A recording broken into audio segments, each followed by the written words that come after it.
with diverse flora and fauna, magnificent natural landscapes, and an ecological biosphere that supports life. This wondrous planet is our earthly home.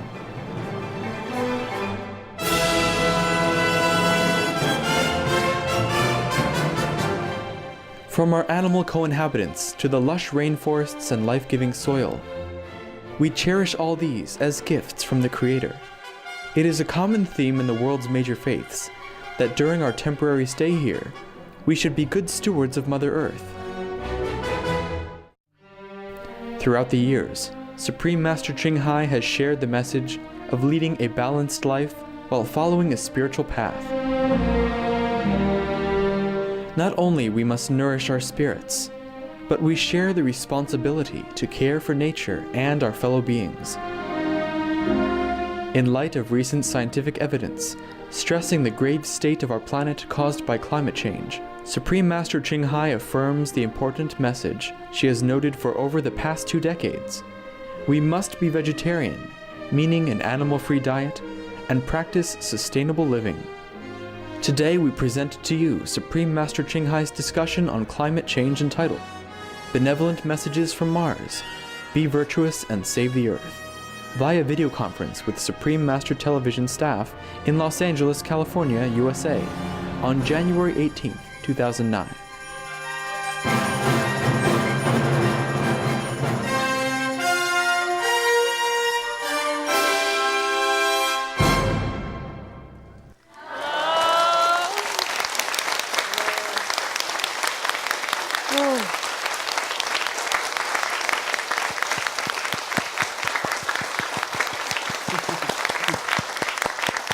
All right.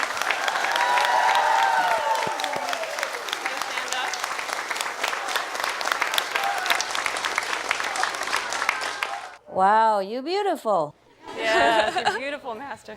Happy New Year, kids. Happy New Year! Happy New Year, Master. What is the occasion today? First, most beloved Master, we are so deeply grateful that you are taking some of your precious time to be with us today. Thank you for blessing us with your most loving and beautiful presence. Your wise and compassionate example continues to lead us and the world into a golden age of peace.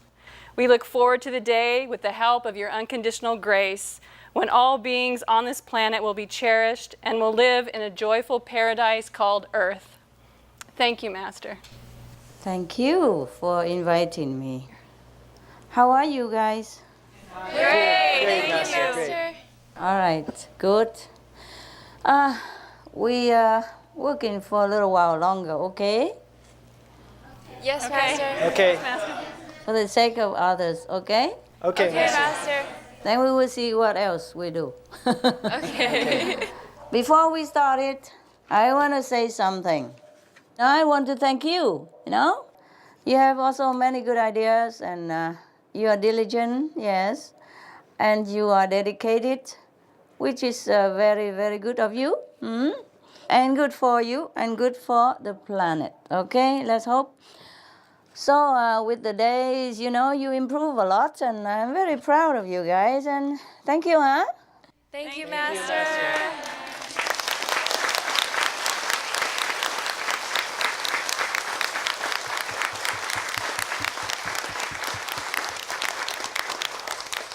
So, is there anything I can do for you today? Any question? On the news recently, NASA scientists say that the methane cloud recently detected on Mars could be produced by geological or perhaps even life-related activity on the planet. We had also interviewed Dr. Michael Meyer of NASA's Mars Exploration Program regarding this, and he said that the methane measurements they found are localized and that it is being produced or released recently. However, he said what's very interesting about these findings are that they actually do not know the cause of it. We were so excited to learn about this news about Mars. And Master, during the conference with Seoul Center Korea, you had promised that there would be a time to speak more in detail about Mars, and particularly about their own past planetary crisis. Why haven't you told us anything since then? Did I promise? Yeah? Okay, a promise is a promise. Okay.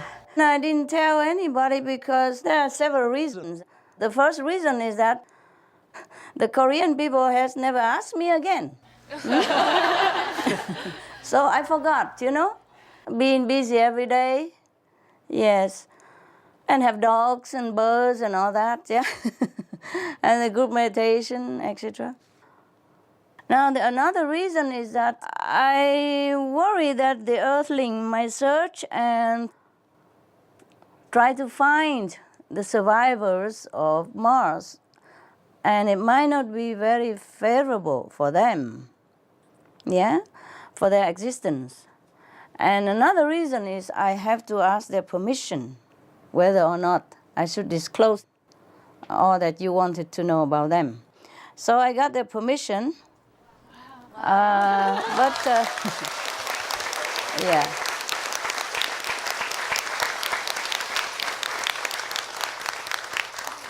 But I have forgotten all about it, I have done some research about it with the Martian people, and I've got some notes, but it's been a long time, and they've been laying around with my cooking recipes and all kind of others, other documents that, okay, but if you ask, I will try to look for the right answer if I have in my notes, and if you are patient, I will give it to you accordingly, okay? Thank you, Master. Thank you. We have a lot of questions. Go ahead. First question. May we know exactly what happened to the Martians? Exactly what happened. Wow. That takes a long time, yeah? But, okay, I will try to check out where is the document, yeah? Will you be patient, okay? Yes. Yes, Master. Yeah, it's been a long time, and I haven't got a time to even sort them out, like alphabetically or anything. Let me see. What exactly happened, huh? Okay. Okay, it happened about 40 million years ago. Wow. The mass extinction happened 40 million years ago.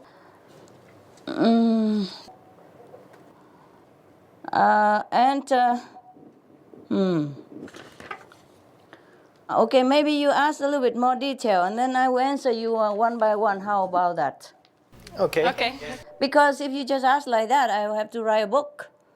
You ask one by one, not like ABC all together, and then I have problem searching in my documents here because I wrote them during like half meditative state of mind, and I had to scribble them in the middle of the night under a small light, and worried to wake up the dogs and break up my concentration and all that stuff. So, you take it easy on me, okay, huh?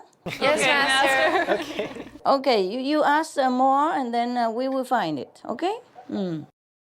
Master, were there any survivors? And how many were there? Thank you, There were Master. survivors. Yes, there were survivors. The first survivors were about 2 million people. And now they have about 5,800,000. Oh, wow. Yes. How were they able to survive? Let me think. Let me see if anything else. Okay, yes. That's it. The final survivors at that time is 2 million. Where and how do the Martians live? They live underground, and they live very frugally, recyclingly, spiritually. I think I have told a little bit with some Korean people already. Where do they live? I check it out for you. Where do they live, huh? The survivors. First, they live in a less polluted area. There were some pockets of less polluted area in Mars at that time, less poisonous. They survive, and they start picking up pieces, and then they go into the underground caves, and they dig tunnels and live in there. The survivors slowly get in touch with each other during the 20 years period until most of them are contacted with each other. First telepathically, of course, nah? And then physically. Then they gather together, dig up more and deeper tunnels and caves underground, and arrange for more comfort and community. Is there anywhere else I can tell you? Okay. They occupy like 1/3 part of Mars and near each other now, and they build roads and streets and all that. Here, they would start to dig tunnels and big spaces, big ceiling about 10 meters high, yeah? And between the ground and the ceiling, about 10 meters high, some part of it underground. And they have like 5 stories space, yeah, in between them, yes. They found the underground water, river, and they live nearby. Most of the people live near the underground water. I told you, take it easy on me, because my information is all over the planet here, you know? Okay. And what else? Where and how they live. There might be some more information, you know? Before they lived like a little bit far away and spread around all over the planet, underground, but now they kind of gathered together almost nearby in the same vicinity and live together as one nation. Wow. Okay, I check out any more information before you ask another question. Okay. Because I have noticed, you know, it's not like ABC or, you know, it's not like organized things. I really had no time, but because you want to know, I try my best. I think that's it, and you can ask more, and then we find more information, yeah? Okay, thank you, Master. Hello, Master. How are you? I'm fine, thank you. How are you? Very good, very good. I have some question, Master. Please. Is this latest news about NASA discovery of methane related to the Mars people living underground? Could be, yes.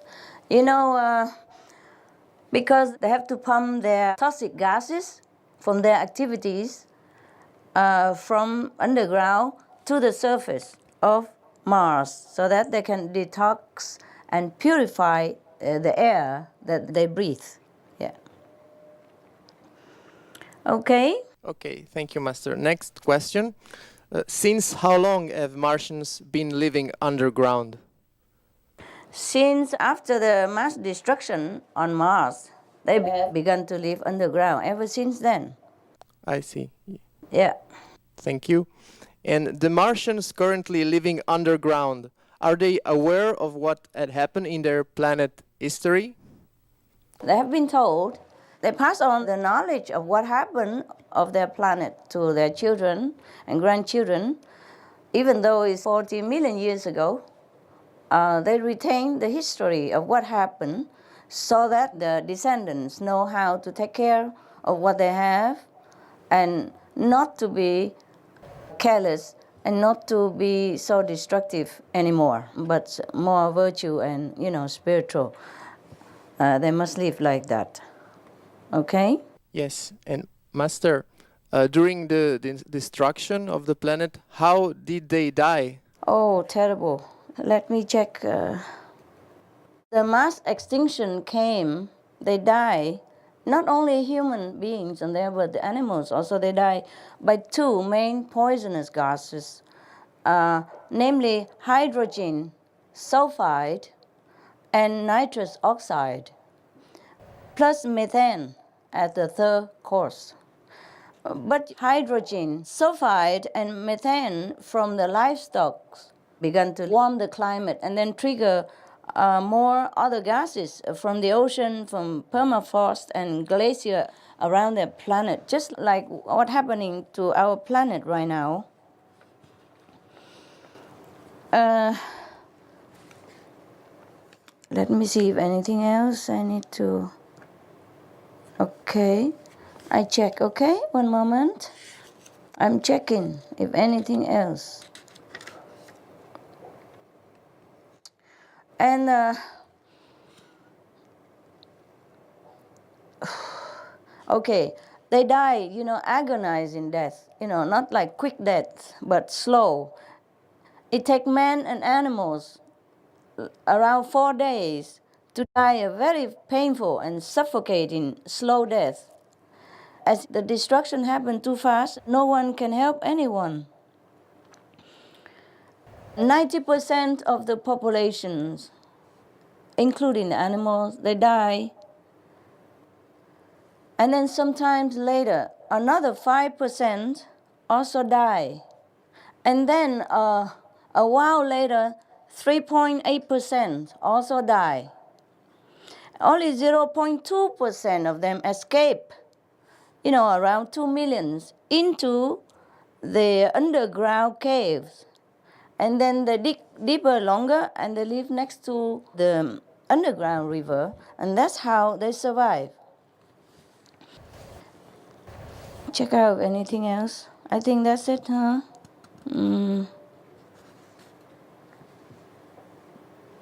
Yeah, okay. If any more, I tell you later. I would like to ask one last question. Are the Martians working on restoring their planet to its original state right now? They can't. It's not for human to even restore this kind of catastrophically destructed planet. But the planet will revive itself, by natural process. And it takes 1 more million years. So I check it out. Yeah, 1 million years more, and Mars will be inhabitable. Yeah, small bushes will begin to grow, and then weeds and grass, and and then food trees, etc., etc. River and stream and sea will begin to form again. And gradually, human and animals will be able to settle on Mars' surface again. I think that's it. Nothing more. Thank you very Okay. much, Master. You're welcome.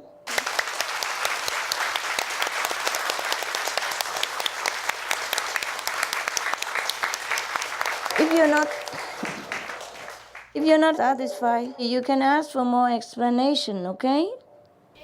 Yes, Master. Hi, Master. Hi. I just wanted to further discuss about what life is like on Mars, and could you please tell us when and how do Martians come up from the ground? They come up sometimes when necessary, okay? Let me see if I have more information for you. Okay, they come up to surface, only when truly necessary, in insulated cars, but they have flying cars. Either surveying the planet's surface or visit each other's in a little bit more distance, but not connected cities where there are no road underground is connected or not possible to have road. And they come out for special supplying, and delivering for each other's stuff. Yes, wow, that's amazing. Let me see if I have any more, just to make sure, eh? Be patient, please. Yes, Master. Yeah. I wish I had organized it into something nicer, but it's all, like this. Look. See what I mean? Different even colors, because I have different time to do this thing. I cannot look at that, yeah? Then I didn't even have time to do it all in one go. This kind of research, you don't just do it in one session of meditation. It comes now and again. Sometimes by intention from my part, sometimes they just give me some information, without asking. So I forgot all about it, and so I haven't got time to do it. I put it in my bag and carry it everywhere up to now. Can you believe it? And now because you asked, I dig them out for you. Thank you, Master. Some more here. Okay, that is... When they travel, they have tanks of oxygens. This is extra that I have just found. Oxygen tanks, and then they have masks. They have very insulated cars. That's for sure, huh? You can imagine, right? Okay, now something else here. They have big public gardens with flowers and grass and trees. The highest will be about 3 meter high only, yeah? Wow. The highest house is about 3 stories. Remember, they dig the tunnel is about 10 meter and 5 stories high, so they need to have a little bit space on top of their house. So they have the highest house with like 3 stories, mostly next to river, and only mud houses. No concrete, no cement house. Oh, thank you, Master. I'm looking. Please, be patient, be patient. I truly was busy, and forgot. This kind of information, even it takes a few days to put them together. I think that's just about it then, huh? Well, you mentioned about the oxygen tanks. Actually, that was my next question. I wanted to ask, how do Martians breathe? Dear God. I know they breathe, all right. But the breathing informations, okay, it's been a long time, and I wrote it down. Okay, they produce oxygen by special techniques that they invented with time from the underground water, yes? And they recycle water a lot, and they recycle the air also whenever possible. Of course, they filter the air as much as they can. As I told you, they live under the ground, but at the least polluted area, so they filter the air somewhat to use whatever they can, and they produce oxygen from the underground water where they use. And they pump up the methane and the other gases onto the surface of Mars. Maybe that is the reason why scientists have found some methane cloud recently. Makes sense? Yes, it does. I wanted to ask, what kind of governments do Martians have? What kind of government? Okay. They have like almost like non-governmental kind of system the way we have, okay? People gather together and they elect the wise persons who are absolutely unconditional and caring and honorable, trustworthy. Of course, in their government, there's no bribery and no judiciary system even. Everyone live in mutual respect and harmony and respecting the regulations of the planet. Let me check if anything else we should have. So there's no conflict, no competitions. Everyone is free to go anywhere they want and do anything they want. And of course they know what to do. They don't do anything that is destructive or damaging or harmful to anyone on the planet and the planet itself. Everything is free anyway. So nobody steal anything, okay? Wow. Let me check. Government, okay. The government doesn't control people. Yes, because people have discipline. Like some government, they control how many children we should have because our planet is overpopulated. And people eat too much, and so the people on the planet worry about hunger and robbery and all that and war, but over there they don't worry about it because they share everything. Every family, automatically has like 1 or 2 or 3 children maximum. They use different control methods. They don't use the pills. They use a natural method, yeah? They don't have contraceptive pills. They don't have abortion. And they live together as partners. There's no marriage per se, like you have to go to sign contract or anything like that, or for official certificate like us, like us here. But they live together by love and by mutual respect and commitment, like partners for life. And there's no divorce over there. Wow. Okay? Right. Sounds like Good, heaven. you like to live there, huh? Yes, it would be nice. Okay, love. Let me check if anything else. I'm just finding for you. I'm still looking. As I have told you, they select wise people for their leaders, yeah? Enlightened beings. And They are happy folks, you know? Sometimes I miss out something, but I give you here and there. Oh, where are my stuff? Wait a minute. Be patient, okay? I'm looking through my books. Please take your time. My stickers and my books, yeah. Oh, they have a queen now, at the moment. Oh, wow. Wow, they have a queen. But sometimes ago they had kings. They could have kings and queens, it doesn't matter. They are selected by people for wisdom, for spiritual attainment, and they are chosen by insight knowledge, not by outlook, and not by public relation advertisement. Yes. So the elderly, the wise person, the enlightened master would sit and look inside who is the most worthy. They can be picked anywhere, from any house, any street. It's not passed down by heritage, by DNA or genetic or because of family lineage, you know? So it can always change.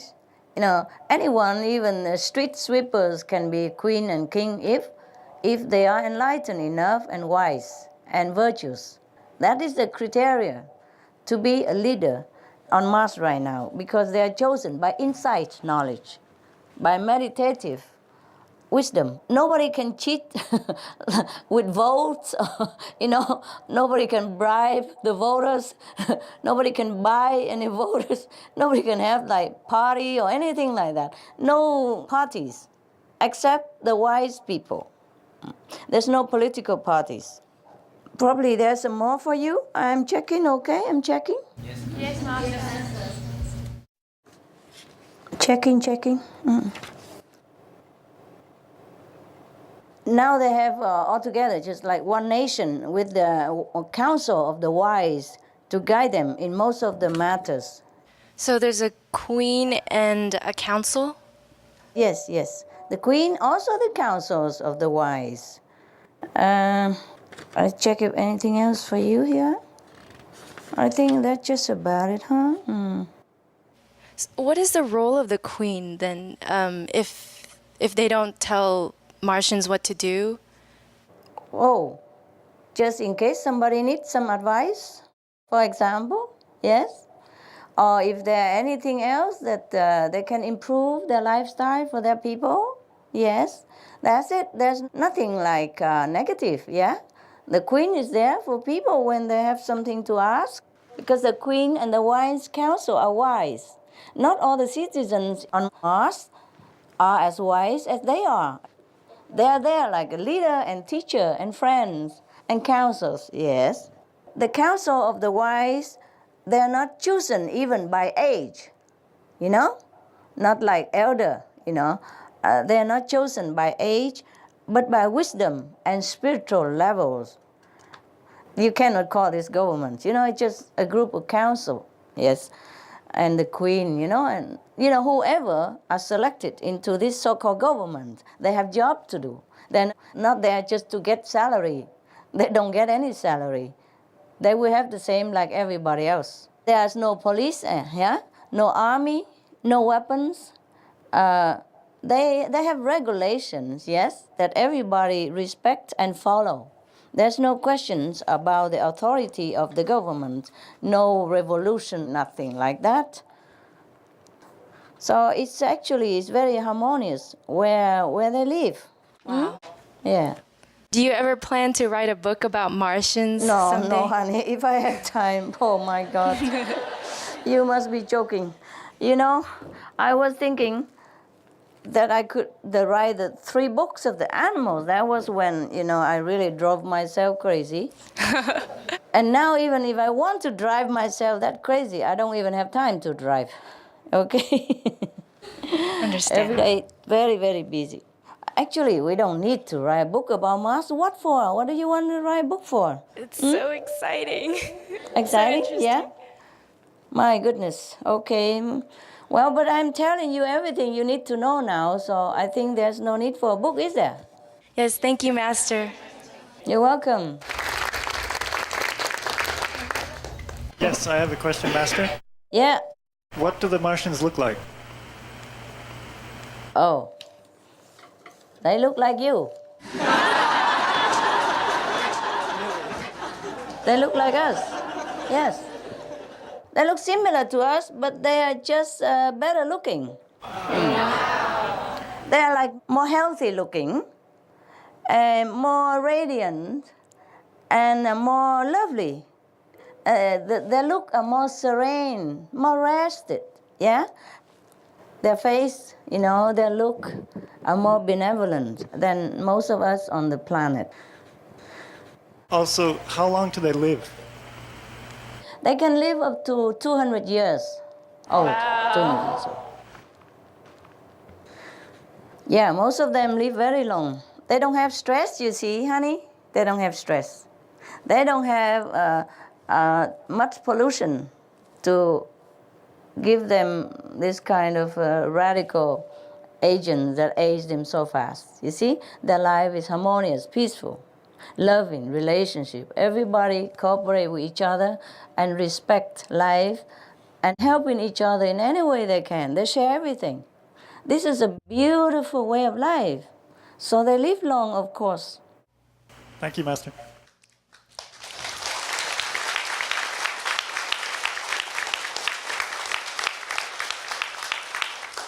One more thing, even if they age, like us, but they age very gracefully.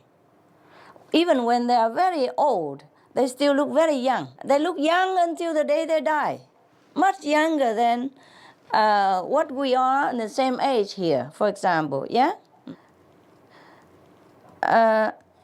You would never be able to tell their age when you look at them. Very young. They stay young long time. Hello, Master. How are you? I'm fine, thank you. Thank you. You look so beautiful, Master. Thank you, love. Thank you. Master, you're really beautiful. I'm trying to look good for you guys. Thank you, Master. Cheer you up, Yeah. Even though in this physical body, we don't live that long and it's temporal, but it's nice to look at, nice things, yeah? Pleasant things, right? Yeah. Yes, Master. Cheer us up like the flowers or like the sunshine or like some cute animals. They do help to, uplift our mood a little bit. So I'm trying to lift your mood up. Nah? I know you work hard there, so I'm trying to look pretty for you guys. Thank you, Master. Thank you. You're welcome. Welcome.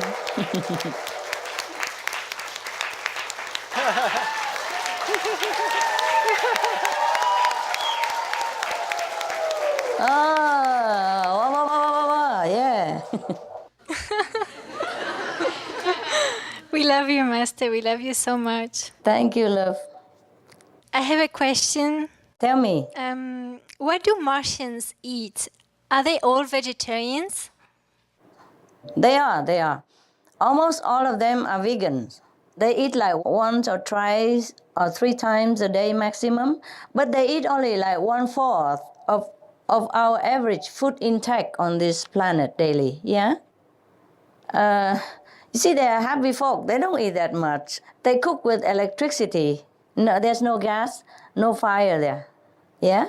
The temperature is always the same anyway, so they're mostly very healthy.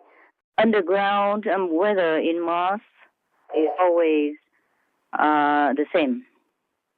They have a device to control the weather. And they don't work so hard like what we do here. They don't stress for living, so they don't really need that much food. Yes, they eat very little and healthy.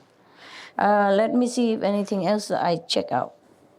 Okay, they eat cereals, yeah, like us. Some kind, not all of what we have.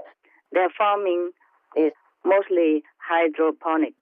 And they have fruit trees, they have cooking oil even, yes. They have cooking oil from cereals for cooking, yeah. And check it out, anything else. 1 second.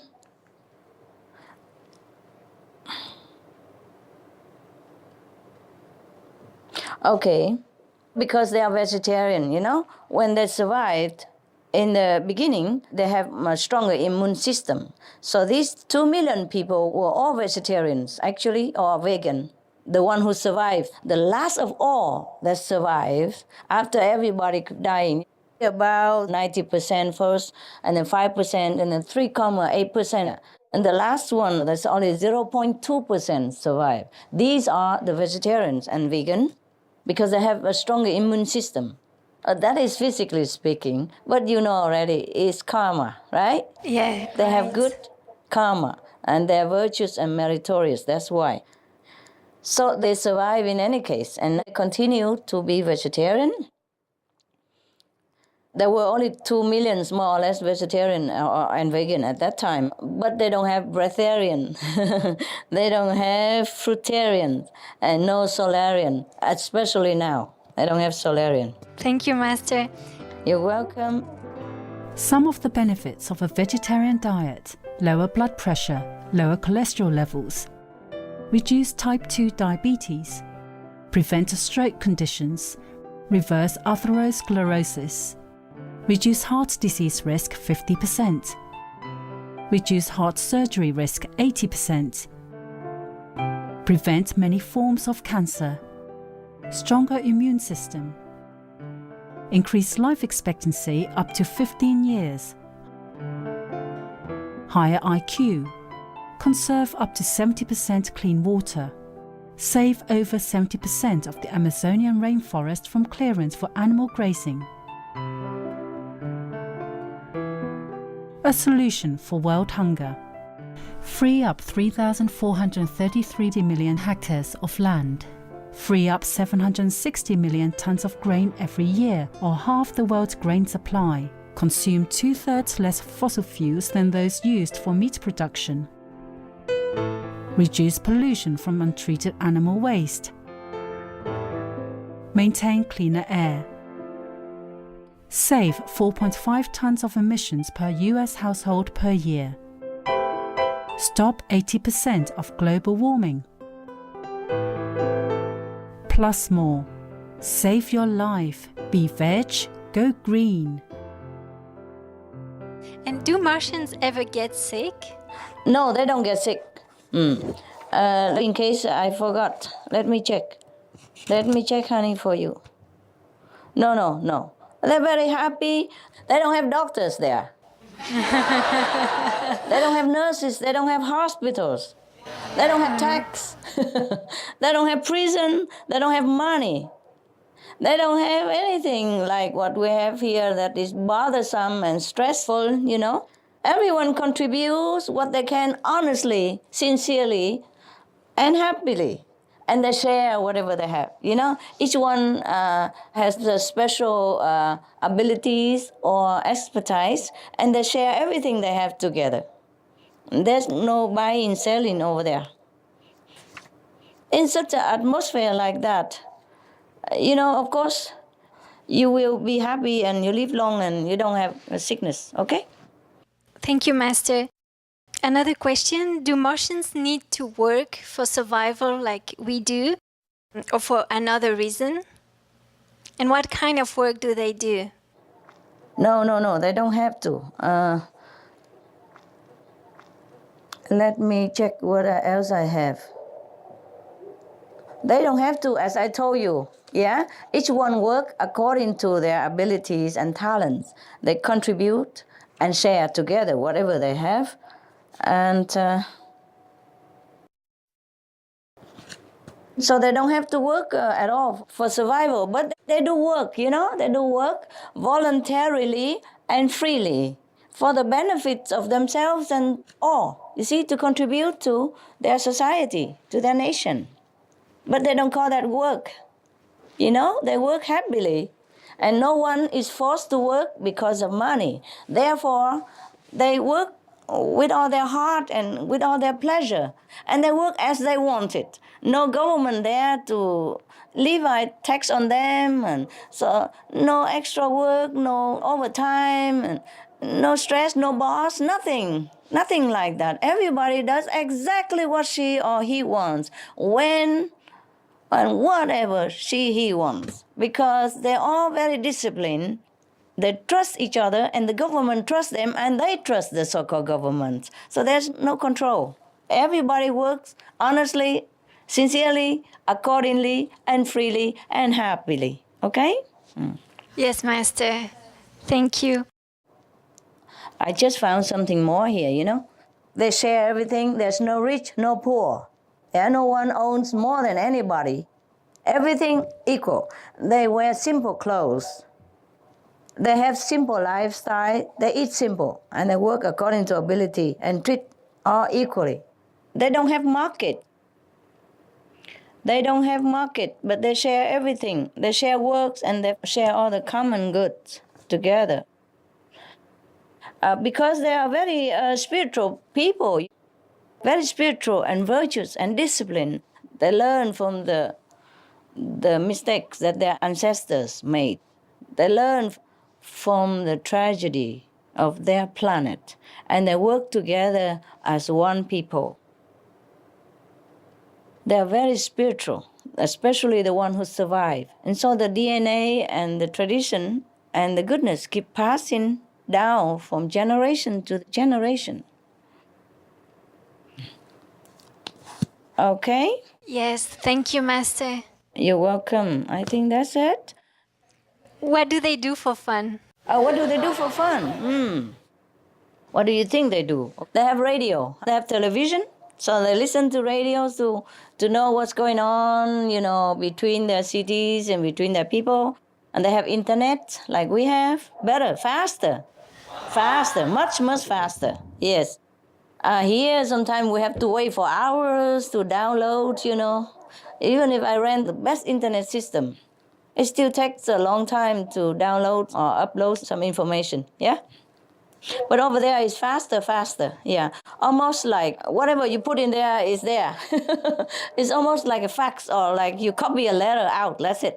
Very simple. You push the right button, everything comes out quick. Push the right button, everything downloaded. Push the right button, everything uploaded. Wow. Just as you were talking or reading it, it's coming out.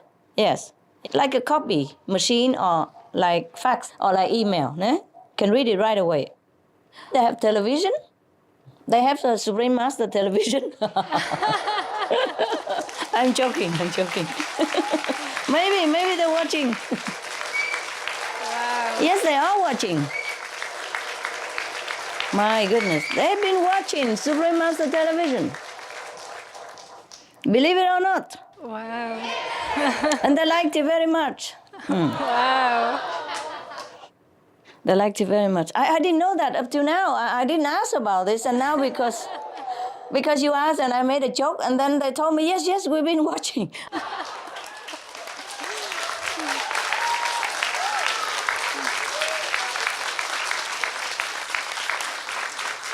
That's very nice. That's a very nice surprise for me also. Thanks to your question. Yes. I did not think about that. I did not think they could watch interplanetary television. Wow. Oh my God. Millions of miles away, huh? Yes. Yes. They have dramas, yes. They have theaters. Yeah, they have comedian shows like us, yeah. And they also have sports, yes. But they don't have, violent sports. You know, their sports are mostly very healthy sports and non-violent. They can do like climbing, swimming, running, dancing, acrobatic, yes. But they don't have entertainment like circus, for example, or boxing, or racing between animals, yes, or fighting between animals or men. Nothing like that. Nothing that is abusive to people or animals. Everything is fun, healthy, wholesome, and benevolent, and nice. Okay? Winner and loser shake hand, hug, and kiss each other at the end.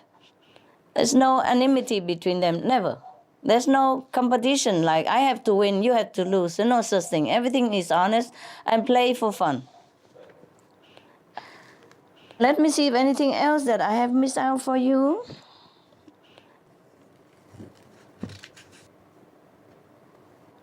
I think that's it. Thank you. Yeah. Thank you so much, Master. You're welcome. You're welcome, my love.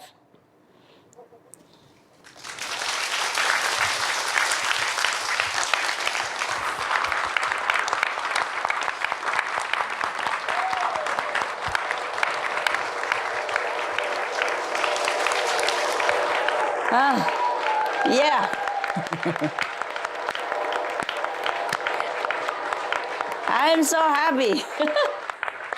Thanks to her question that I know they're watching the Supreme Master television. It did not come across my mind to search for this answer. I did not even ask this question. Okay, because there's so much information coming in, and I thought that is just about it, you know. And I come in and out of research. I cannot just sit there. Sometimes the dogs, and sometimes time to get up, sometimes time to go out for other work to do. And maybe they have sent me this information before, but I missed it out, you know, between the going in and out. So thank you, huh? Very good question. Wow. I bet you guys are proud. I still have a little bit of information left. I hope your question is suitable. Hallo Master. Hallo. Wie geht's dir? Gut, Dankeschön. Master, what kind of transportation do the Martians use? Okay, they have like cable cars, like a Straßenbahn, like in Germany, or electric. They have public and private flying cars. They have bicycles. And these are all free for everyone who needs it, can take it and use it. Nobody owns anything in Mars right now. Cars, airplane, everything is free of charge. And they can also walk, eh? But their flying cars or any cars are a little bit more in the round shape. It's not like square shape like us. They think it reduces more of the friction. So it flies and turns around quicker, easier. That's why they made it all round. If you have ever seen a UFO, it's almost the UFO style that they have taken some photo before, yeah? And very, very fast, yeah? The fastest would be about 300 miles per hour. You know, some private and small one. The slowest would be like 100 miles an hour. That is about, wow, maybe 500 kilometers an hour, eh? The fastest one. Do they have UFOs also? I told you already, this kind of like a UFO, eh? You mean if they come down here with UFO? Yes, or to other planets? No, they don't go to us. And they go to other planet or not? No. They're contented to stay where they are. Their cars and things look like UFO shape, you know, like a disc. Yes, round. So it reduces the friction with the air, you know, with the atmosphere. So it's faster. And that's why they can turn around easily. In our system, our car is square, yeah? Mostly square. When you want to turn around, you have to back up, back down, back, front, back. You know, it takes a long time. And it drives slowly because of the friction with the atmospheric force. That's what I think. I'm not a scientist. I don't take my words for it. But they make it all around to reduce, you know, the frictions and the easier to turn around, back up, and all that. You can imagine, huh? Because their cities are small, you know, and they live underground. So the car has to be convenient and round, no corners and no edge, easier for them to maneuver and turn around. Do they also have like teletransportation? Like, can they think they are somewhere else and then they go there just by thinking? Some of them have this ability, but not all of them have. Hence, they need public and private transportation. And what other kind of technology do they have? You know, many things that they have that we have, but just more excellent, yeah, faster, and good quality. It doesn't break down often like what we have here. There's no virus on their computer, yeah? No mechanical failure in their cars, for example. Very rare, very rare. It lasts a long time, what they produce. And they have telephone, they have internet, as I mentioned before, they have radio, yes. And they have telepathy, of course, and teletransport. What kind of energy, like sun energy, nuclear energy, light energy, electromagnetic energy? What kind of energy do they use? Sun energy is out of question, eh? They don't have sun, underground. They have artificial sun, which is very nice, and it doesn't burn the skin, yes. And they can turn it off and on whenever they want. They also have the moon for the night, a little very mellow lights for the night. And they have free electricity, like Tesla style, Yes, free electricity. They invent it, and they use free electricity. Not like us, we have to have cable everywhere. We need instruments and so many complications, electric poles and electric bill and all that. Over there, they use free electric energy. Thank you. You're welcome.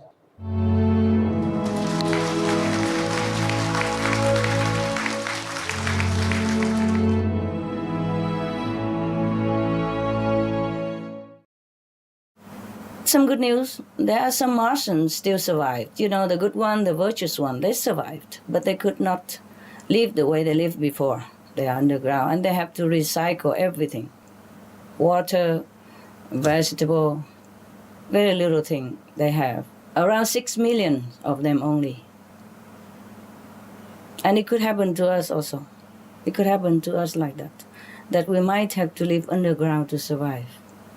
And recycle oxygen, recycle vegetable, recycle water, and be frugal and sharing absolutely everything, like the Martian people do. Anyway, I do hope that the Earth people do not discover where they live. I don't want them to discover. We might do them more harm than good. If we dig them up, they will die. I don't have enough oxygen. They are not used to with the living on the surface anymore. They're safer down there because Mars is still not inhabitable yet. The people who survived on Mars, there's more or less 6 million of them. They are the good people. They were vegetarian.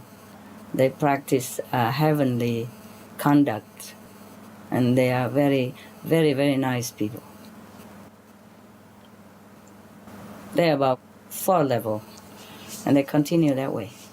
Similar to some people who live underground right now on our planet. They are self-sufficient and very frugal, very self-contented, and very, very God-oriented, spiritually oriented. That's how they survive. Hello, Master. Hello. When you spoke to Supreme Master Television in July of 2008, you mentioned that most of the Martians living underground were 4th level beings. Why would a free soul choose to reincarnate to live underground? Because a soul would incarnate anywhere, yes, for different reasons and different purposes. Sometimes like to help others, sometimes to develop spiritual understanding, sometimes because of the affinity, and other time maybe karmic pattern. Souls never fear or never be picky about where they will incarnate and where they will live. Only after we incarnate into a physical body, then we begin to complain and this and that, because the soul will become limited and we feel suffocated. But souls before that, they never are picky about where they go. They just go where they must go and where they should go or where they want to go. Is it possible that when Mars was destroyed that some of the people might have come to Earth to inhabit the Earth and start our civilization here? No, honey. None came here. They stay where they were, yes. They're better there than here. It's just that in the past, like 40 million years ago, their planet developed too fast. Too fast. Technology and their development of physical development, technology development was out of balance with the spiritual understanding and discipline. Therefore, their planet has been destroyed. But the people who survived, who knows the value of virtues and spiritual practice. And therefore they get together and they're very well together, even though they don't have as much as what we have here, but they have enough. And they're happy together. So they don't even want to come here. Sorry, we are unwanted. It's not like you read it before somewhere, like the aliens are trying to invade us and they are in our planet. It's not true. At least about Mars, they don't want our planet. They really don't want. Thank you, Master. I love your dress and the writing on it. Oh, thank you. Thank you, sweetheart. I love yours, too. Thank you. Veggie fur, huh? That's right, you designed it. Oh, I'm proud that you like it. It's very warm. I was surprised at how warm it was. Yes, I tell you, well, no need fur. It's even warmer than fur and light, you know? It's very comfortable. Yeah. Yeah, I borrowed it from someone and I want to get one myself. Okay, enjoy while it lasts. Okay. Hi, Master. You mentioned that Martians, they watch Supreme Master television. Do they tell you what is their favorite Supreme Master television show? I told you they like it. Which one is their favorite show? Oh, I did not ask. They don't have favorite. They like it all. Oh, wow. I just polite, I guess. That's great. I didn't know that they watch Supreme Master television. That's a big news for us. I didn't know it either, to be honest. I'm more interested to know how do Martians communicate with each other? I told you they have telephone. They have internet. It's just faster, yeah? And they have telepathy. They also walk to communicate with each other. Imagine that? Visit each other within the underground cities. And they also go above the ground in the insulated cars to visit each other and deliver stuff. So does everyone have the telepathic ability or just certain higher level beings? No, not all. Not all of them have telepathic ability. Just some. 1/4 of the Martians had telepathic ability in the beginning of their survivals. And now, maybe more or less, yeah? That's how they communicate with each other when they first survived. And, now it's similar, yes. This is something that come out naturally. They don't specially cultivate this kind of magical power. They just have it or not have it. They don't mind so much. So they do have verbal language, and what does their language sound like? I don't know how to tell you. It's not English, of course. It's not Chinese, it's not Spanish, it's not French. It is Martians.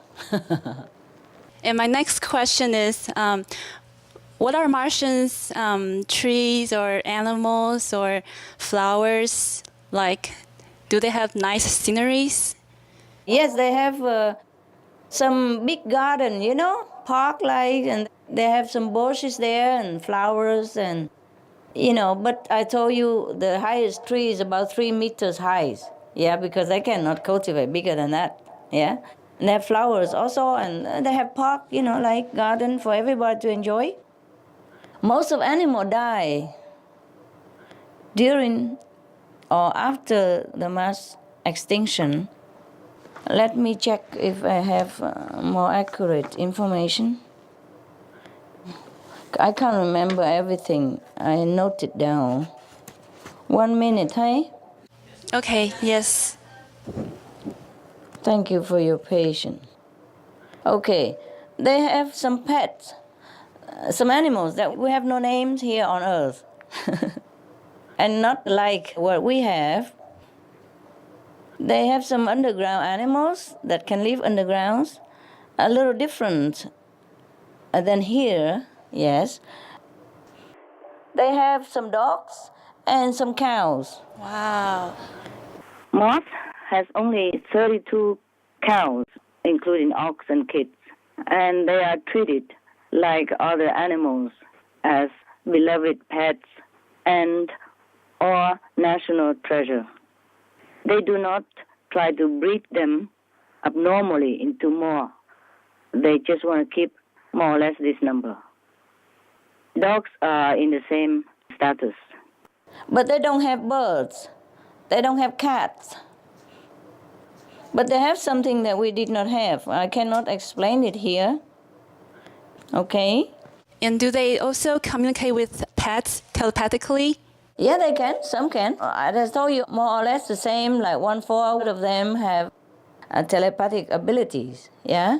And they also have phones, so they don't have to try to learn telepathy too much. Thank you, Master. You're welcome.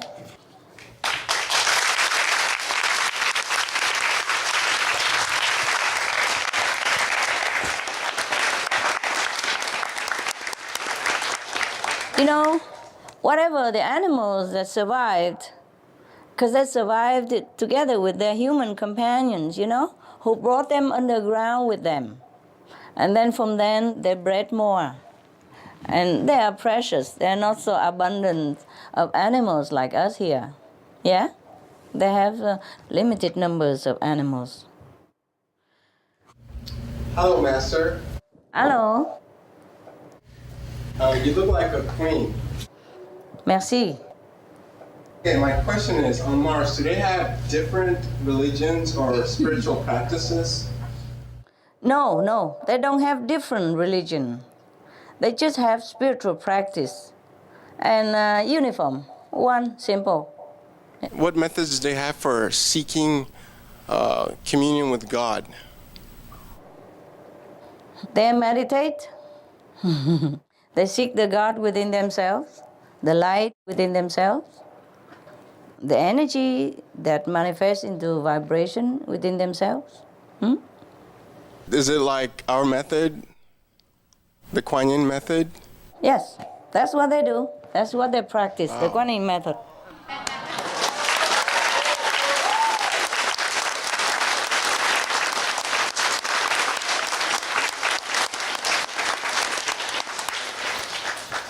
Not only on Mars, all the worthwhile planetary systems in the universe practice Kuan Yin method. Wherever there are people, wherever there are humans, they practice Kuan Yin method. And this Kuan Yin method has been practicing on Mars, you know, before the destruction. And the Kuan Yin practitioner who are vegetarian, virtuous, they are the one who survived. And so their lineage continue up to now. It has never been broken. Wow. And they're all spiritual practitioners and Kuan Yin practitioners, yes. So, are there any masters currently on Mars? Yeah, they have two masters of the 5th levels. Wow, huh? Of course, yeah, that's to expect. Our past enlightened masters like, Buddha and Jesus and Prophet Muhammad, have they visited Mars and some other time and spread their teaching, and were they successful teaching there if they have? No, none of these masters need to go to Mars because they have had this beautiful tradition of Kuan Yin spiritual lineage that is passing down to them from the time of their ancestors. So the masters only go to planets who don't have spiritual rich heritage, who people need their presence, their blessing, and their teaching. The master just go to the planet who is already stabilized and disciplined and virtuous. Mars did not need any master anymore. Before the destruction, there was one master who was teaching the Kuan Yin method. And therefore, there were 2 million people, more or less, were following this master. And let's see if it was a she or it was a man master. And therefore, these people survived, and they had learned their lesson, and they had written down to all their descendants to strictly follow spiritual method and the virtuous way of life. They have written all the destruction, all the tragedies, all the suffering, all the agonies of the planet's people, so that their children never forget. They even have a monument that written, the basic principles that we have to follow. And there's a monument that reminded people of the tragedy if they don't follow, the Martians people. It's a very expensive lesson and very painful one. Very painful. But at least they learned. Master, have you ever lived on Mars? No. No? I have not even visited. I just, a few times telepathic communication. After you guys' questions, then I have a few times telepathic communication, and that's about it. They don't need me there. Thank you, Master. You're Thank welcome. You.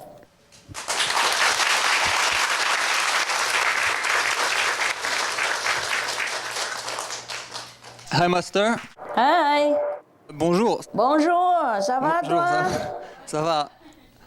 I have a question. Like you said that they are watching Supreme Master television, so they might know that we are exploring their planet right now, right? Oh, you guys interested? They're interested in your television. Yes, they do know, honey. They do know. And do they know that we have robots exploring their planet now? Yes, I knew. Oh. And in the future, we might be able to go there too. And how would they react when they see us coming? They were afraid when they know our robot was there. And of course, if we go there, they will be more afraid. They will hide. They will hide themselves. Because they're afraid of maybe infections from us. Physically and spiritually, infections. Yeah. They are afraid of us. They're afraid of our invasion. Okay, thank you. Yeah, you're welcome. My next question is, are some Martians telecommunicate with us? Just a few times to some special beings on this planet due to some affinity or some special reason. They don't want to communicate with us at all. They don't even want to come here. Because people think that Martians want to invade our planet is nothing further from the truth than that. They do not like our lifestyle. They do not have immunity to our infection. That's why they're afraid of us. They are contented to be left alone and live their way of life and practice spiritually. They're happy where they are. They don't even desire to communicate with us telepathically unless it's really necessary or, some truly beneficial and harmless way. They know about us coming there, but they hide. That's why the human cannot find them. Okay, thank you very much, Master. You're welcome.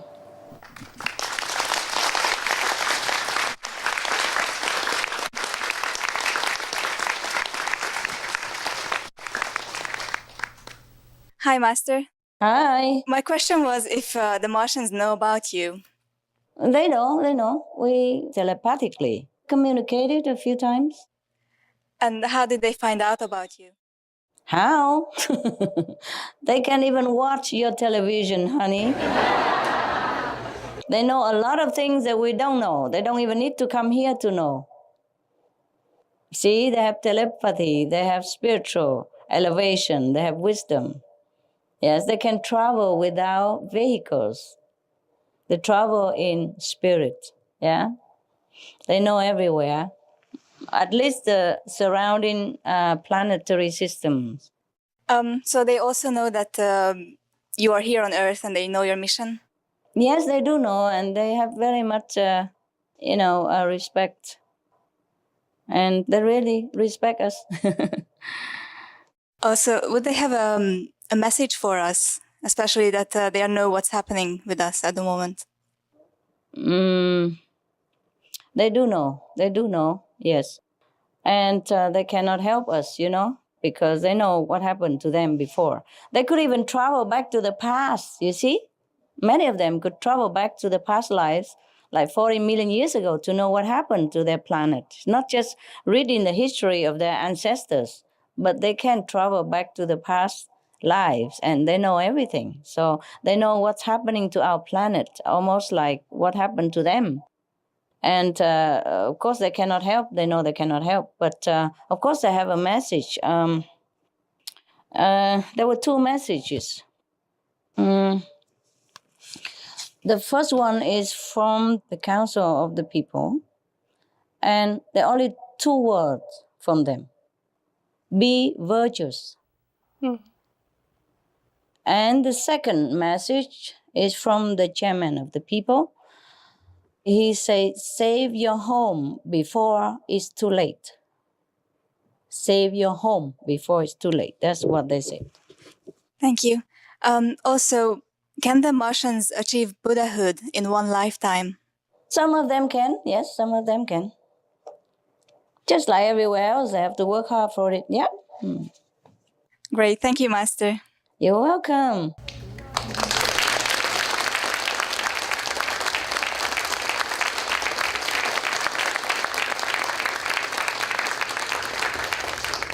I'm running out of information. I crossed them all out already. I hope you don't ask any more questions.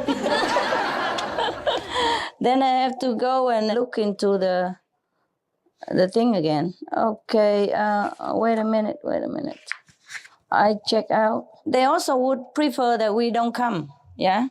Better we don't come to search them out because we will kill them by our infection, which they do not have immune system against. Yes. I hope human will never find them. I also hesitated to give out all these informations before. But I asked them and they say it's okay because it might be very helpful to our planet. They're very kind, aren't they? Very kind. They think, the human will not be able to find where they live in any case. That's what they said. Okay. Hi, Master. There are many books mentioning about humans living underground in our Earth. Can you please elaborate on that, Master? Did I talk about that before, right? Yes. So is there something else you want to know?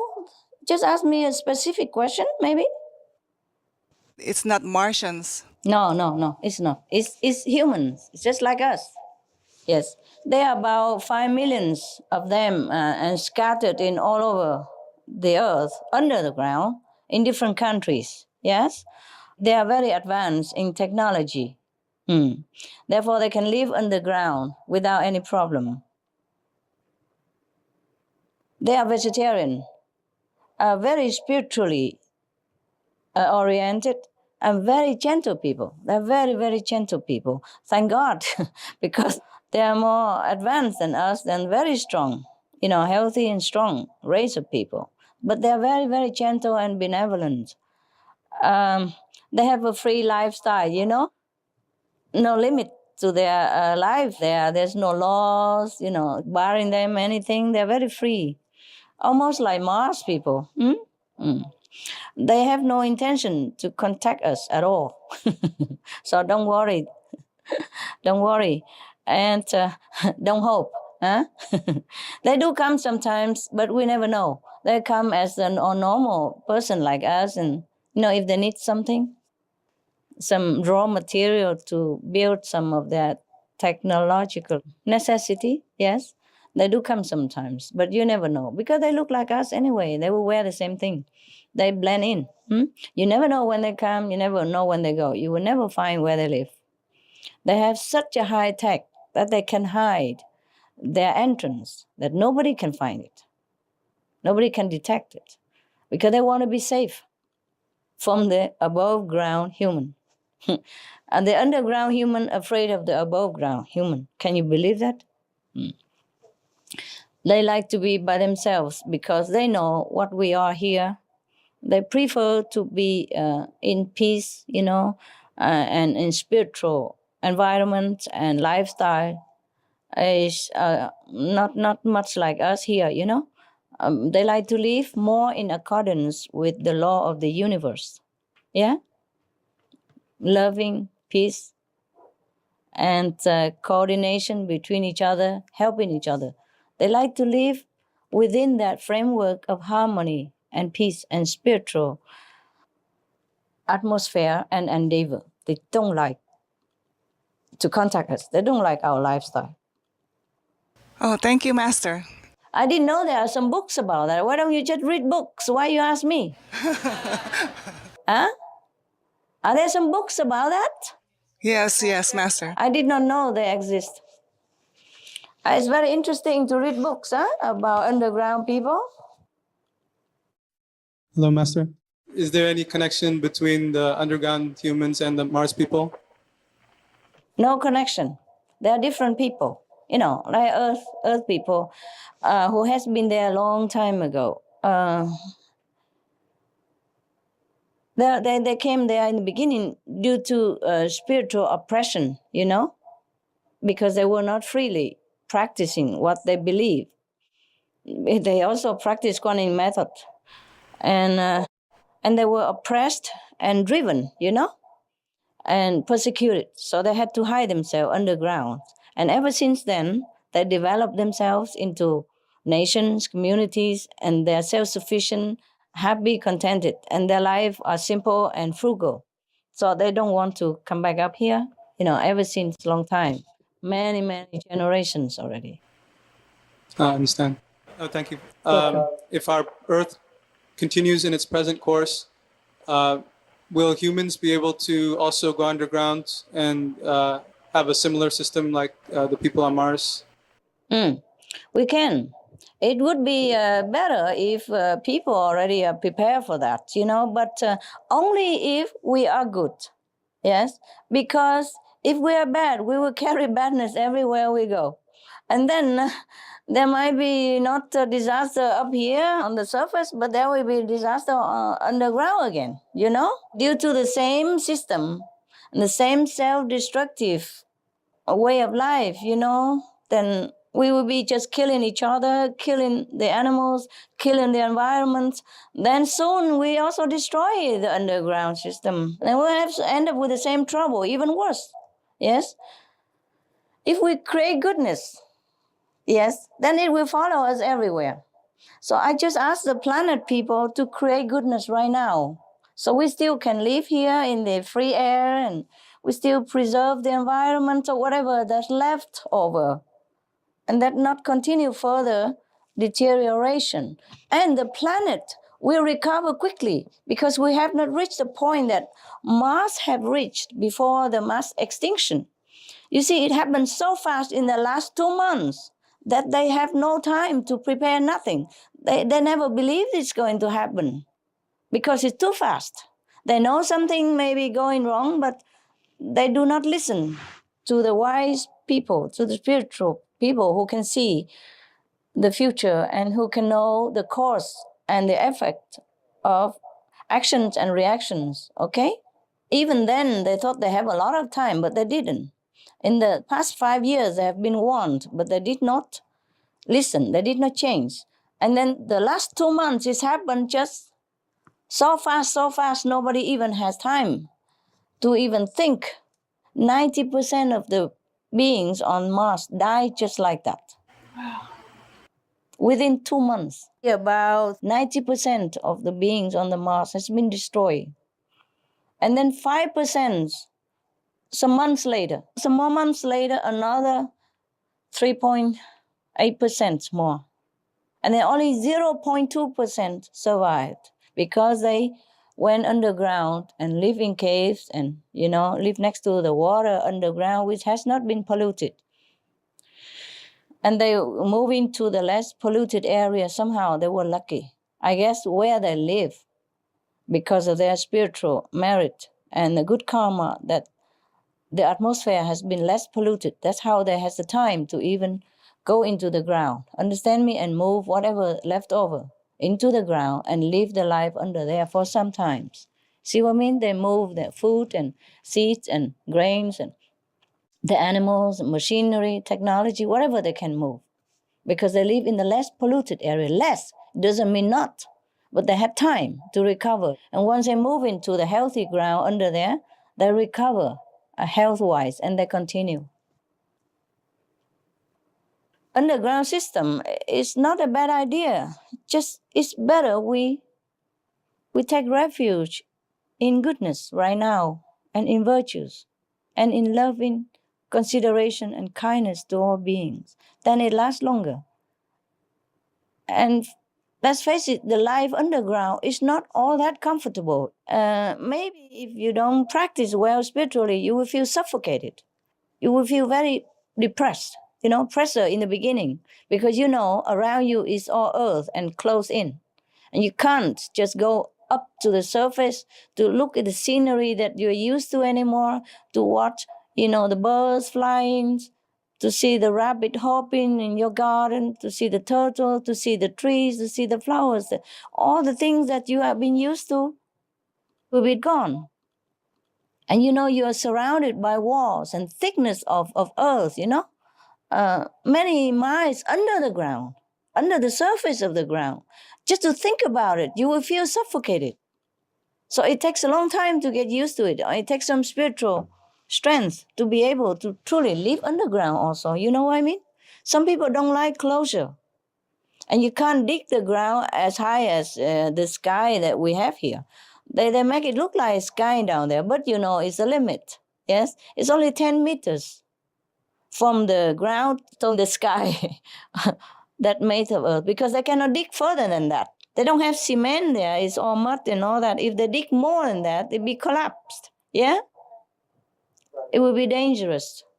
So that's all you have, 10 meters between the ground and above your head.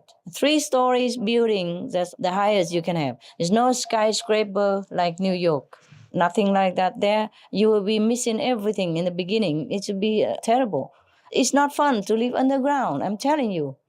It just, when you're forced to do it, then maybe you'll be able to do it. It's just for survival. The whole planet cannot go underground. Too many. We have like 6 or more billions people. We cannot dig all that underground. Besides, there will not be enough water or air for 6 billion people underground. You have to recycle everything, absolutely everything. Water, you have to recycle again and again. The air, you have to recycle again and again. Technologically, you have to develop much, much more advanced than now in order to be able to survive underground even, yeah? And we are not there yet. I'm so sorry to say. Even if we are there, it would have been good, but we are not prepared yet to live underground even if we want to. It's not like we want to live underground and we can do it. No. You need to build things, yeah? You need to have technology that is suitable for that environment. You have to know how to survive. You have to find underground water first, where it is nearby, because there will not be a lot of transportation and petrol down there or nothing like that for you to continue to survive the way you do now. That's why I ask the people, please wake up. Wake up. It's so easy to just be vegetarian, be vegan. So easy just to leave the animals and other beings alone. So easy just to live in peace. Very easy. Everyone can do it. Every individual just choose peace and there will be peace on earth. There's no need to discuss a lot or sign treaties and arguments or anything. Just be vegetarian, be peace with each other. That's all there is. Very simple. And don't wait until we have to dig the ground to live. Maybe we won't survive to do that. And even if we survive to do that, I don't know if we have enough technology to survive afterward. Thank you very much, Master. You're welcome.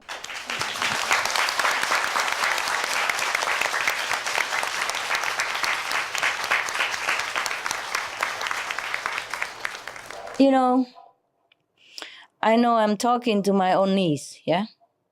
My own elbows, yeah? All these years. And perhaps I'm still talking to my own knees right now.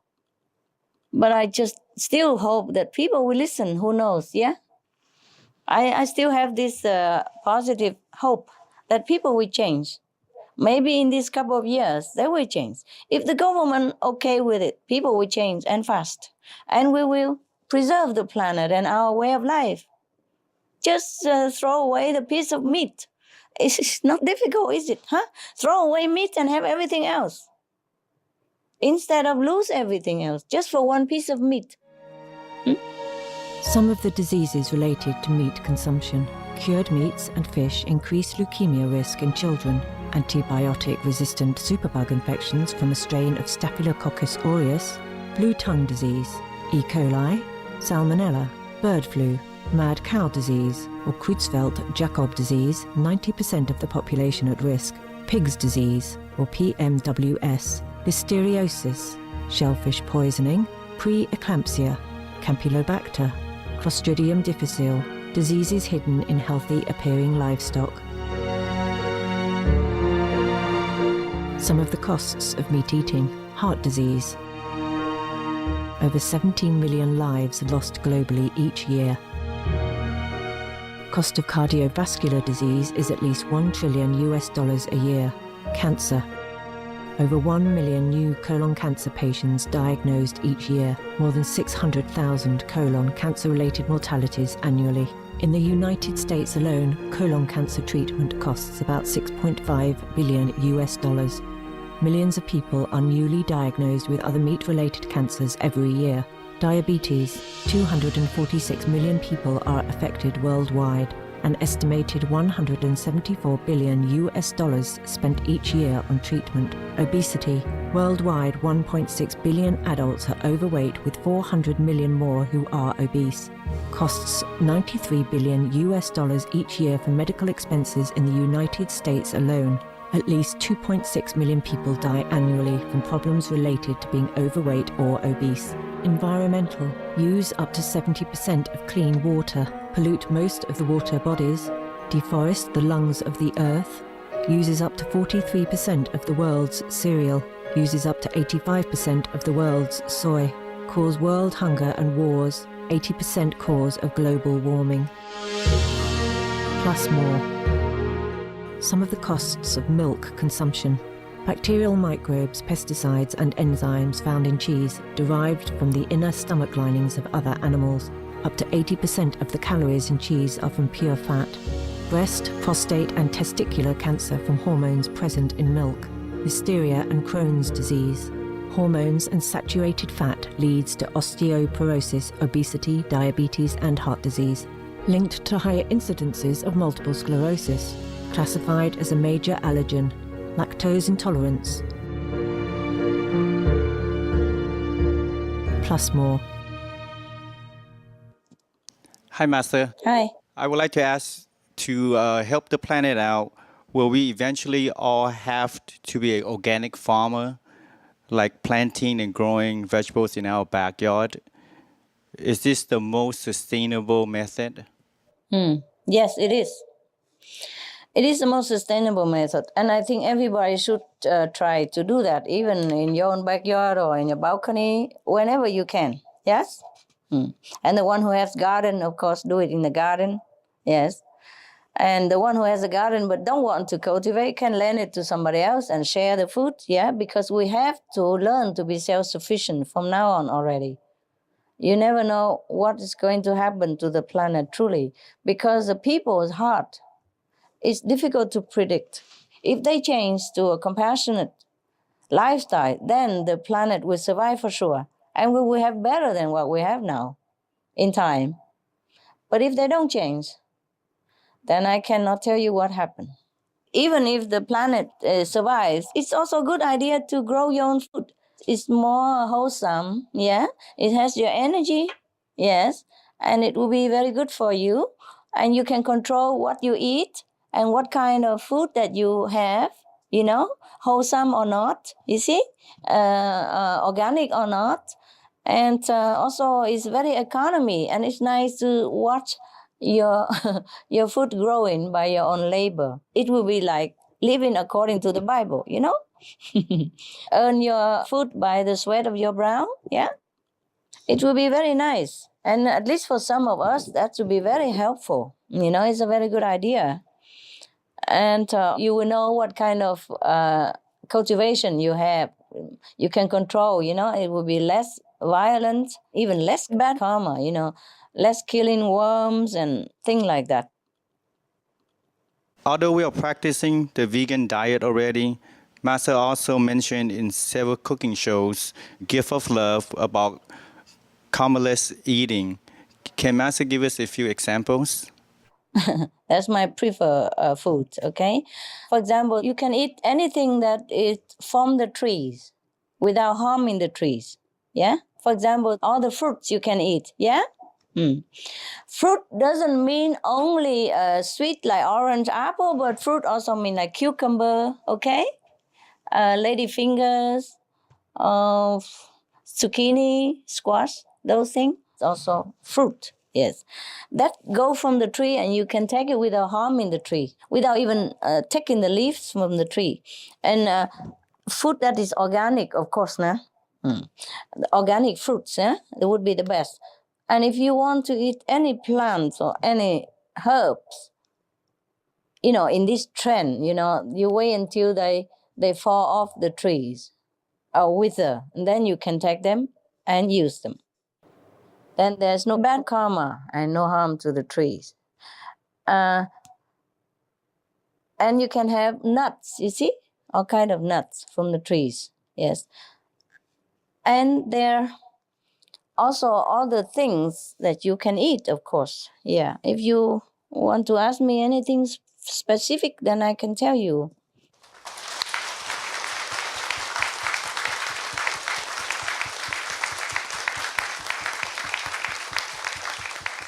Hi, Master.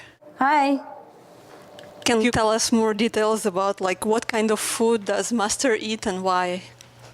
Yes, I told you already, I eat the fruit-like food, nut stuff and fruit, cucumber and those things, which I don't have to cut the plant, which I don't have to break the leaves from the plant, because they also getting afraid when we do that. But if we take the fruit from them, they offer it free. They know the fruits are there for us. If you cut the plant, before you cut, they already get very afraid and nervous, and I don't like to cause them this feeling, yes? And if I eat it, then other people have to cut for me, yes?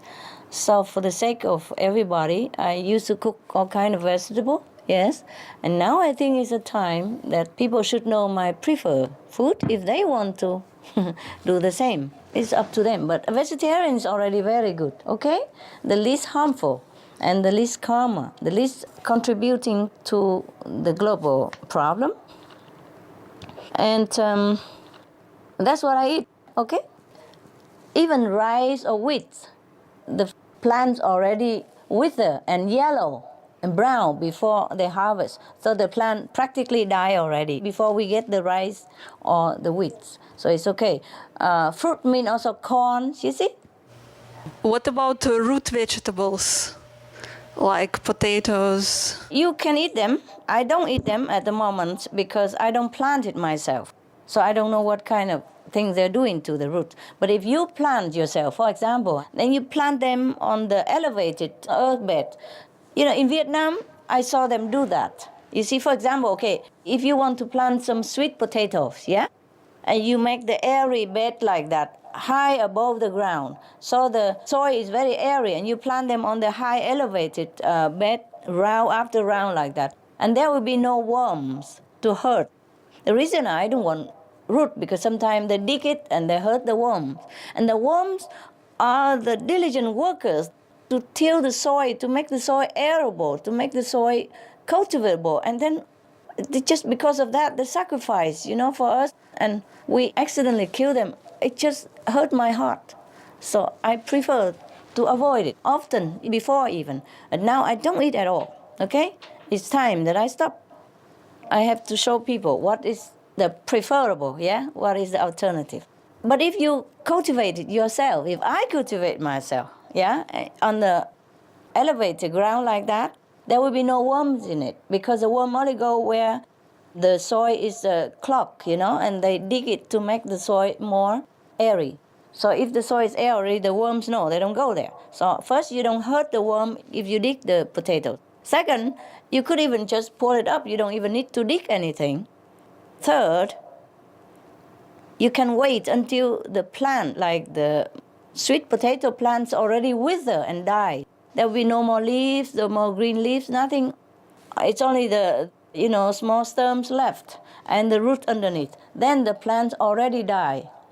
Then you can take the root. Then you don't hurt the plant, you don't hurt the worm, nothing. In that case, you can eat the root. You see? Also the same with other root. Yes? Okay? Thank you, Okay. Master. If you don't want to kill just the worms, then we have many techniques, organic ahimsa farming. Like you can plant them in the water, yes.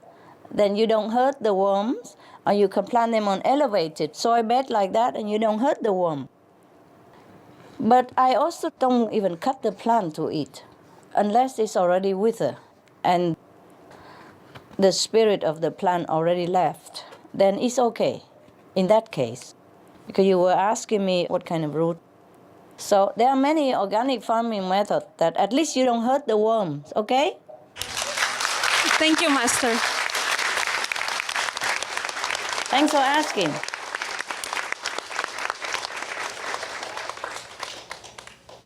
Also,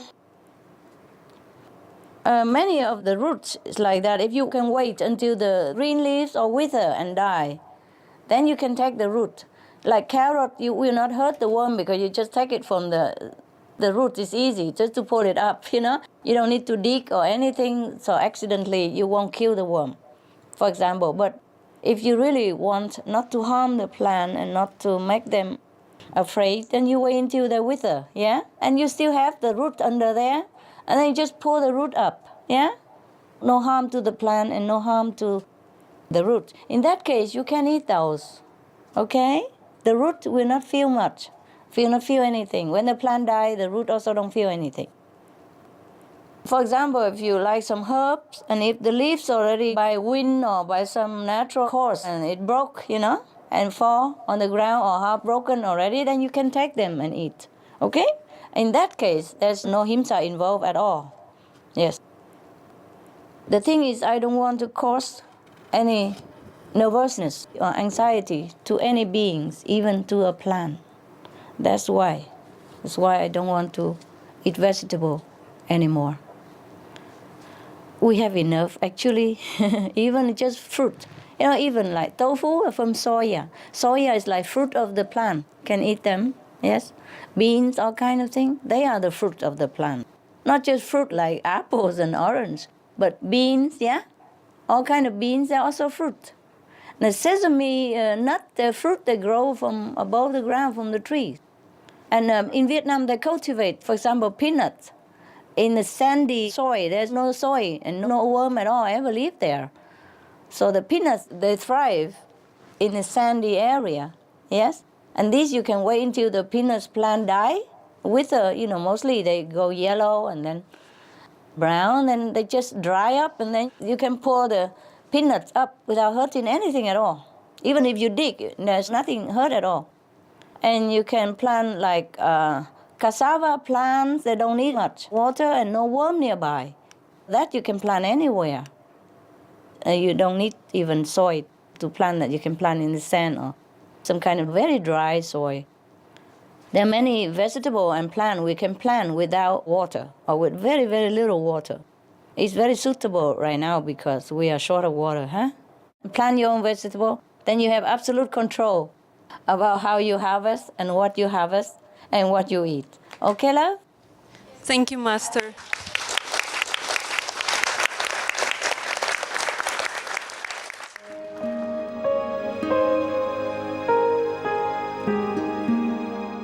Vegetarianism in religion.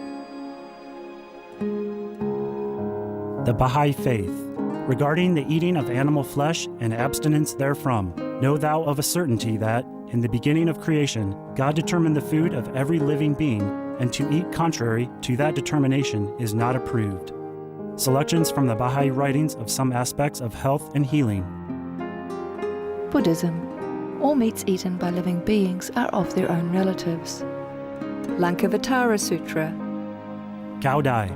The most important thing is to stop killing, because animals also have souls and understand like humans. If we kill and eat them, then we owe them a blood debt. Teachings of the Saints. Christianity. Meats for the belly, and the belly for meats, but God shall destroy both it and them. Holy Bible.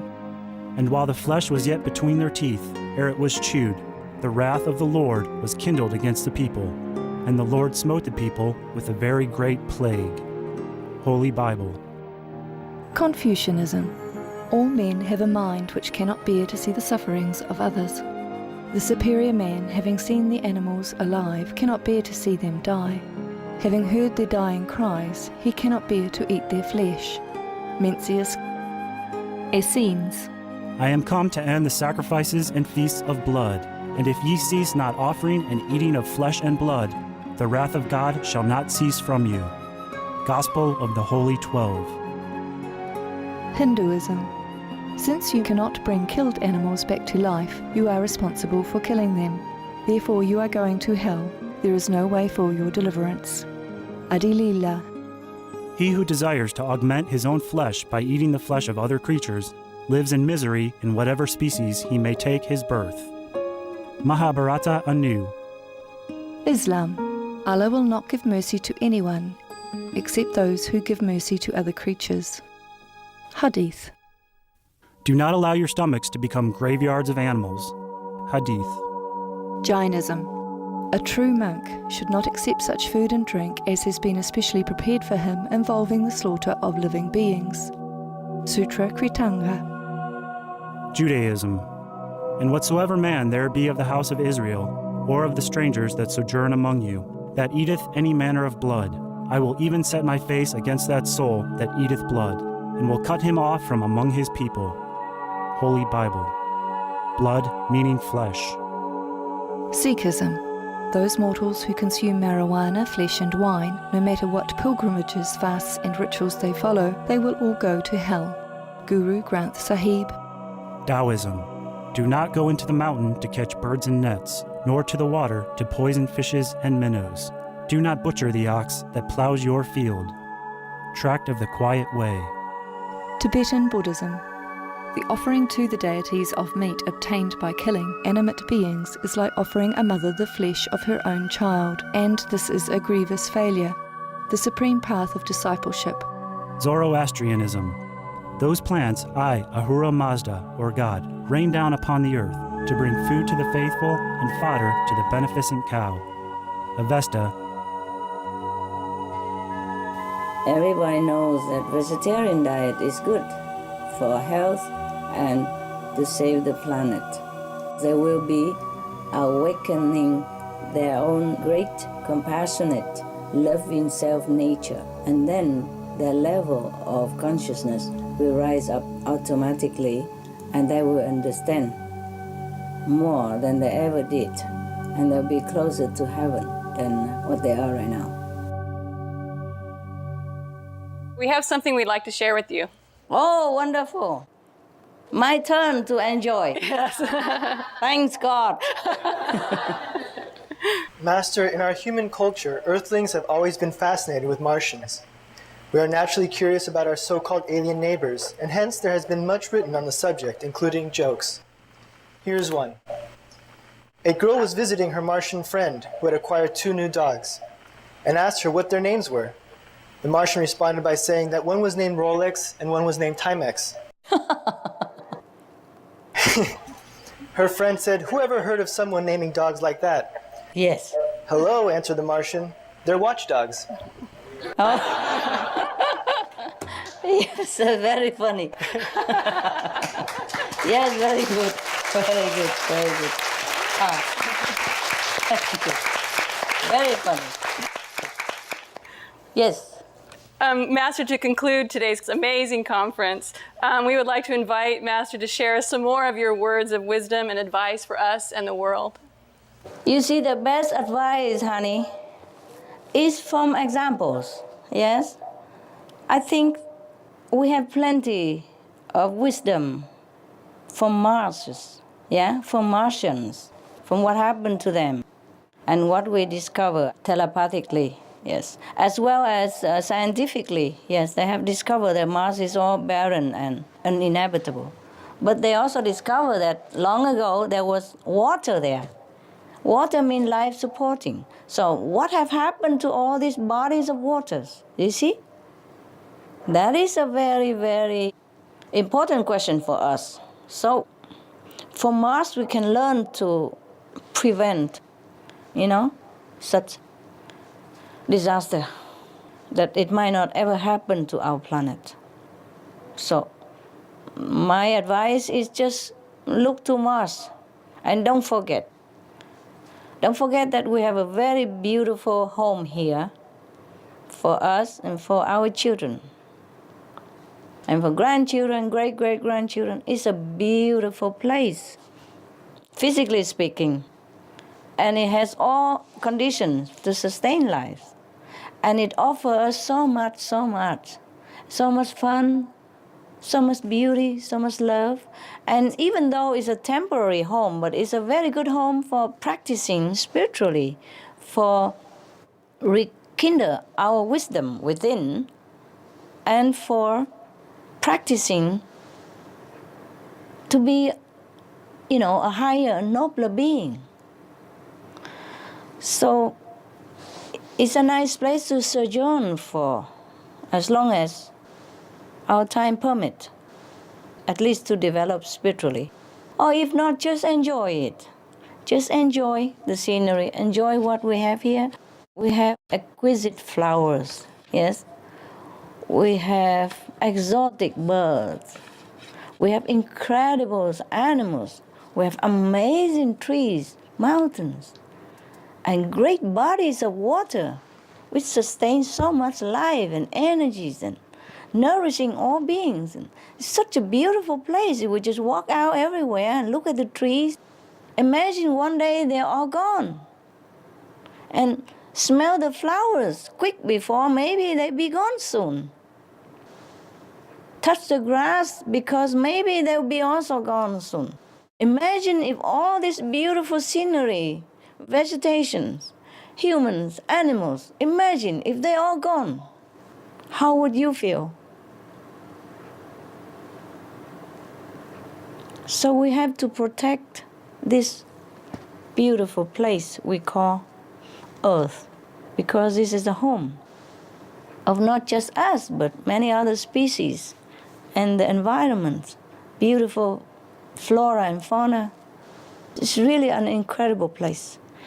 It took trillions of years to manifest such a planet. And it takes many, many meritorious, virtuous deeds of human beings, animals, other beings alike, in order to garnish into this energy, in order to manifest such kind of planet like this. It's not a gift that you can buy and offer it to someone. It's not a toy that we can use it and discard tomorrow. It's not an item that if we have trillions of dollars, we can buy it. However much money we have, we cannot buy this planet. It's so exquisite, it's so special, so unique, so beautiful. Not every planet are as beautiful as our planet, even though we have more beautiful planets. But not all of them are as beautiful as our planet. So beautiful, like some planets are not as beautiful. The peopled planets, not all are as beautiful as this. I wish I can make everybody understand what I'm talking about. I wish I can wake them all up and we just turn around and that's it. We can save the planet. All we do is just be vegetarian. Nothing else is really important anymore. Just be vegetarian. You can save the planet overnight, just like that. And I wish everybody really listen. Okay, guys, thanks for your time, and thanks for all you are doing.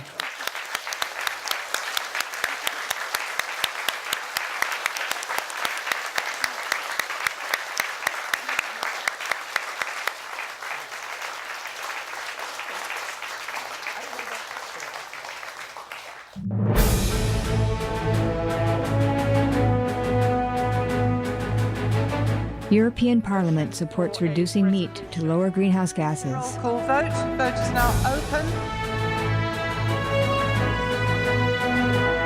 Reduce your meat consumption or stop eating meat totally. During discussions on greenhouse gas reduction goals, the Climate Committee of the European Parliament officially recognized livestock's contribution to global warming and recommended a reduction of subsidies to the livestock industry to curb methane.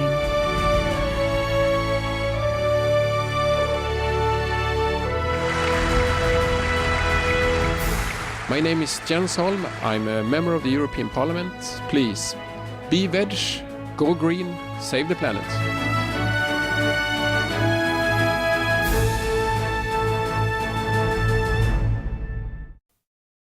I want everybody to know that we still can save the planet. We still can. We still have some time. But we have to turn around quick, you know? Because we are going to the destructive direction right now. If we just turn around, then it's become constructive again, positive again. Very simple. If we don't head north, then we go in south, you know? Turn around and we go north, if that's where we want to go. I'm sorry I have no more bigger words or impressive words or incredible sentences to conclude our meeting, or that I could impress people of the planet or convince them in any way. But I just hope they feel what I say is the truth and sincere. And I truly wish them to continue to have the planet and to save the planet for the future generations. Thank you, all of you. Keep up the good work. Thank you, Master.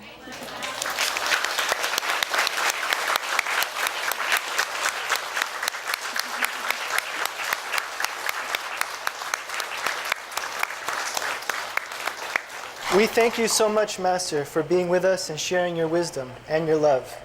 Every moment we are with you is a priceless gift. And we wish most beautiful, beautiful, beautiful, beautiful Master many, many wonderful and happy moments in peace, health, and much love throughout the Lunar New Year of the Ox. May your elegant radiance continue to bless the earth for eons to come. We love you very much. Yes, I wish the same to you and to the planet. And you know what? Before we go, I have a surprise for you.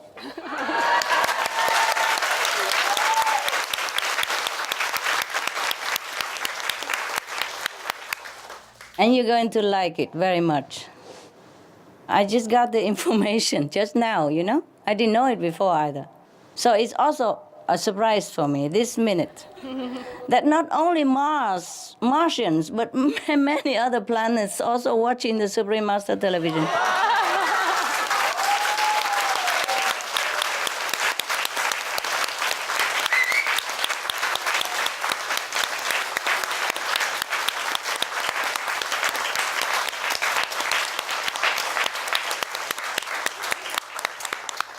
And you cannot even count them.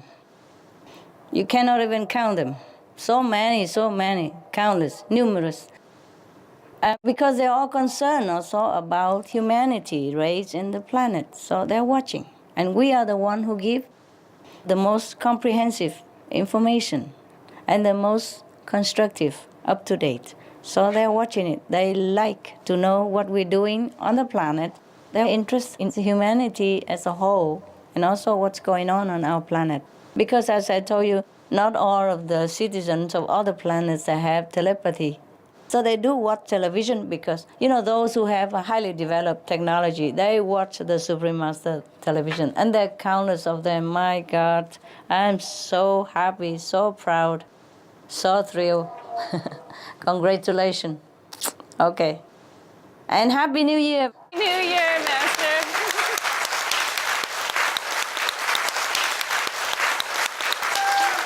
Oh, blah, blah, blah, blah, blah, blah. Blah, blah, blah, blah, blah.